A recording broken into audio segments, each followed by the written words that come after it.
उलट तपासणी न्यूज, सामाजिक, सांस्कृतिक आणि राजकीय घडामोडींचे यथार्थ दर्शन।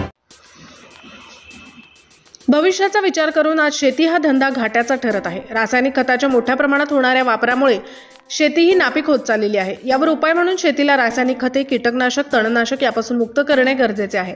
आज समाजात कॅन्सर सारखे आजार एका घराआड होताना दिसून येत आहेत। भाजीपाला, अन्न, धान्य हे सर्व कीटकनाशक युक्त आहे, त्यामुळे जनतेला खाण्यातून विष मिळत आहे। याचा परिणाम शारीरिक, मानसिक यावर होताना दिसतो आहे।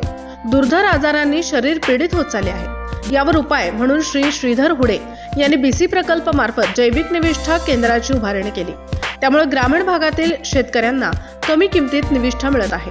शेतकऱ्यांना याचा फायदा होत असल्यामुळे बीसी प्रकल्पाच्या अक्षरा मॅडम, कॉटन कनेक्टचे doctor Kiran More, switch on फाउंडेशनचे दिनेश चौधरी, सुमित बोंडे, गौरव वाणे यांनी केंद्राची पाहणी केली।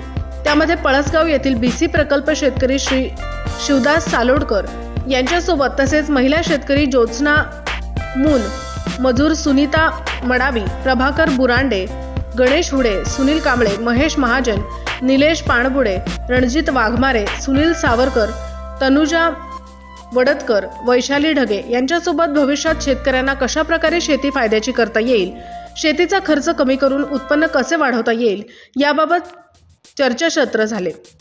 कापूस उत्पादक बीसी शेतकरी आणि गावात महिलांना उद्योग निर्मिती कशी करता येईल, कपाशीपासून काही उद्योग निर्मिती करता येईल का, अशी चर्चा देखील करण्यात आली।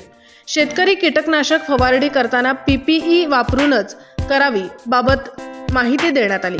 या कार्यक्रमाचे आयोजन सचिन वडतकर यांनी केले, तर आभार राजश्री इंगळे यांनी केले। न्यूज ब्युरो, उलट तपासणी न्यूज, देवळी।